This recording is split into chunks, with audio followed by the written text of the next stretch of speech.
Hi everyone, নতুন একটা hair স্টাইলের ভিডিও নিয়ে চলে এলাম আজকে। তো আজকে মডেলের যেই মেকআপের টিউটোরিয়াল তোমরা আগে দেখেছো তারই আজকে হেয়ার স্টাইল। হেয়ারটা আমি ওর লুক অনুযায়ী কিন্তু করেছি, তোমরা চাইলে অবশ্যই ক্রিয়েট করতে পারো। তো ফার্স্টে হচ্ছে হেয়ারে ভালো করে ক্রিম্পিং করে নিতে হবে। আর ক্রিম্পিংটা কিন্তু সরু সরু যেই দাঁতগুলো হয় না ক্রিম্পারের, সেই দাঁতগুলো দিয়ে তোমাদের করতে হবে। জাস্ট মানে সরু সরু, যে তাহলে কি হয়, সরু হেয়ার ক্রিম্পিং করলে হেয়ার স্টাইলটা খুব ভালো হয়।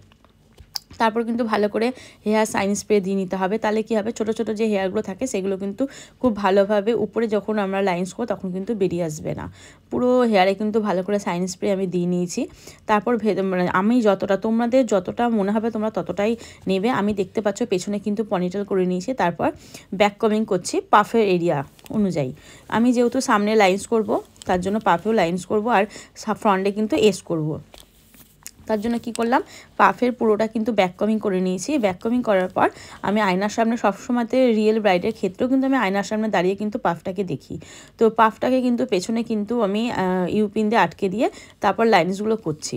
লাইন্সগুলো আমি এখানে একটু লম্বা লম্বা রেখেই করেছি, কারণ আমার এই হেয়ার স্টাইলটা করা হয়নি, আমার নিজেরও খুব ভালো লাগে। যারা রিয়েল ব্রাইড আছে তারা কিন্তু অবশ্যই চাইলে এরকম হেয়ার স্টাইল নিতে পারো। তো সামনে ফ্রন্টে কিন্তু আমি পুরো যে ক্লিপগুলো দেখছো আটকে দিয়েছি, দিয়ে ভালো করে উপর থেকে হেয়ার সেটিং স্প্রে দিয়ে নিয়েছি। তাহলে কি হবে, পুরো লাইন্সগুলো কিন্তু খুব ভালোভাবে বোঝা যাবে। তারপর পুরোটা কিন্তু দেওয়ার পর আমি পুরো দেখো ববি পিন দিয়ে কিন্তু আটকে দিয়েছি। আর ববি পিনটা তোমরা একটু দেখে নেবে তোমরা কীরকম চাইছো, কারণ আমি এই লুকটাতে, তোমরা লাস্টে দেখলে বুঝতে পারবে, এই লুকটাতে কিন্তু আমি পুরো ওড়না দিয়ে একটা ট্র্যাডিশনাল অনেক দিন আগে যে এইগুলো চলতো, আমি সেটাকে আবার অনেক মানে এতদিনে পিছিয়ে নিয়ে এসেছি। সে সামনে মানে মুকুট হয় না, যেটা গোল্ডেন মুকুট, সেই মুকুট দিয়ে। তারপর আমার পেছনে কিন্তু লাইনস কমপ্লিট হয়ে গেছে। এবার কিন্তু আমি ফ্রন্টে করছি। সামনে কিন্তু এসের জন্য ওইটুকু জায়গা রেখে দিয়েছি। তারপর এখানে কিন্তু দু সাইড করে নিয়ে আমি আবার লাইনস ক্রিয়েট করছি। লাইন্সগুলো করা হয়ে গেছে। তো ফার্স্টে কিন্তু দেখে অতটা ভালো লাগবে না, ফাইনাল লুক দেখলে বুঝতে পারবে হেয়ার স্টাইলটা আমি কী করতে চেয়েছি।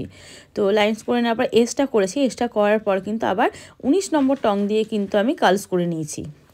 আর 19 নম্বর টংটা কিন্তু সব সময় আমাদের মেকআপ আর্টিস্টদের কিন্তু খুব একটা ইম্পর্টেন্ট একটা কালার বলা যেতে পারে। এই কালারটা কিন্তু হচ্ছে আইকনিকের। তারপর আমি দেখো বানটা যেটা দিয়েছি, বানটা কিন্তু অনেকটা উঠিয়ে দিয়েছি, যাতে বান যেটা আছে তার উপরে কিন্তু আমি ওড়না দেবো, তবেই যে লুকটা ক্রিয়েট করেছি সেই লুকটা কিন্তু সেইভাবে আমার মনটা শান্তি হবে। তার জন্য কী করেছি, বানটা আমি উঁচু করে লাগিয়েছি। উঁচু করে লাগানোর পর যে হেয়ারটা থাকবে সেটা কিন্তু আমি নিচে ভালো করে ফেলে দেবো। ফেলে দিয়ে একটু ভালো করে আঁচড়ে নেব, সেটিং স্প্রে দিয়ে নেবো, বা তোমরা চাইলে শাইন স্প্রে, যেটা তোমাদের ইচ্ছে সেটা কিন্তু দিয়ে নেবে। তারপর ভালো করে দেখো ফেলে দিলাম। ফেলে দেওয়ার পর ভালো করে কোম করে নেবো। কোম করে নেওয়ার পর তলে কিন্তু একটা ছোটো গার্ডার দেবো।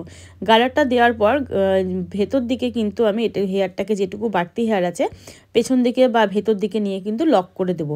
তোমরা ববি পিন বা ইউপিনের সাহায্যে লক করে দিতে পারো। ইউপিনের সাহায্যে লক করতে গেলে কি করতে হবে, তোমাদের কিন্তু ওখানে একটু হেয়ার সেটিং স্প্রে দিয়ে নিতে হবে। তাহলে কি হবে, হেয়ারটা কিন্তু পরে খুলে আসার কোনো চান্স থাকবে না। দেখে নিচ্ছ আমি কিন্তু ভালো করে পেঁচিয়ে ভরে দিলাম পুরোটাতে। এবার যেটা আমি একটু কিছু ইউনিক রাখার চেষ্টা করি, ইনভিজিবল যে হেয়ারগুলো যেগুলো বেরিয়ে আসে দেখতে পাচ্ছ, ছোটো ছোটো যে বেবি হেয়ারগুলো, সেগুলোকে আমি হেয়ার সেটিং স্প্রে দিয়ে কিন্তু সেট করে দিয়েছি।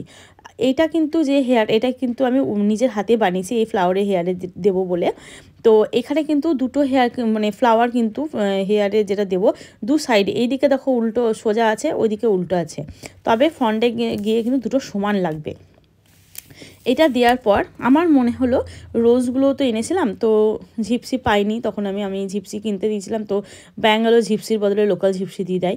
যাই হোক, যাকে আনতে দিয়েছিলাম তার জন্য যে রোজগুলো ছিল, রোজগুলো কিন্তু আমি পুরো মাথা যে সাদাটা যে অংশটা শেষ হলো তার উপর থেকে দিয়ে দিয়েছি। তাহলে কি হলো, একটা অন্য লুক ক্রিয়েট হলো। দেখতে পাচ্ছ পুরো রোজটা কিন্তু হেয়ার বানের উপর দিয়ে দিয়েছি, তাহলে ফ্রন্ট থেকে কিন্তু হেয়ারে যে রোজগুলো আছে সেগুলো কিন্তু দেখা যাবে, আর হেয়ারটা কিন্তু একটু অন্যরকম চলে আসবে। তারপর কি করলাম, এই যে এক্সেসরি যেগুলো দেখতে পাচ্ছ হেয়ারে, সেগুলো এটা দিতে দিতে ভালো লাগছিলো না, তো সবাই বললো, যে আমার যে অ্যাসিস্ট্যান্ট সেও বললো, তার জন্য কি করলো, হেয়ার মানে গোলাপের পাপড়ির মধ্যে এগুলোকে ভরে কিন্তু হেয়ারটা কিন্তু পুরোটা কভার করে দেওয়া হয়েছে। এই দেখো দেখতে পাচ্ছ কভার করে দেওয়া হয়েছে।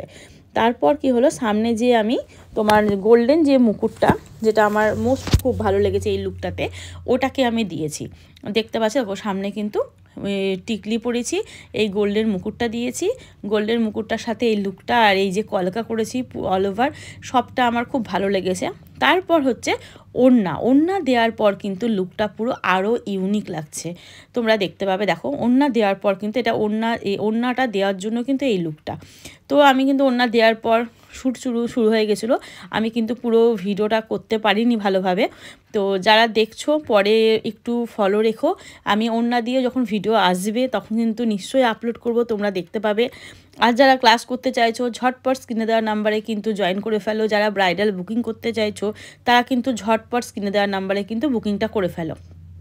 আমি সব জায়গাতেই বুকিং নিই। এই দেখো এটা ফাইনাল লুক, বুঝতে পারছো তো ওড়নাটা দেওয়ার পর কত সুন্দর লুকটা লাগছে, পুরো একটা ইউনিক একটা কিছু লাগছে। আর আমি সবসময়তে ইউনিক কিছু করার চেষ্টা করি। আর আজকে মডেল তো ভীষণ সুন্দর। আর আগে কিন্তু আমি তোমাদের সাথে মেকআপের টিউটোরিয়ালটা শেয়ার করেছি, হেয়ার স্টাইলের টিউটোরিয়াল শেয়ার করলাম,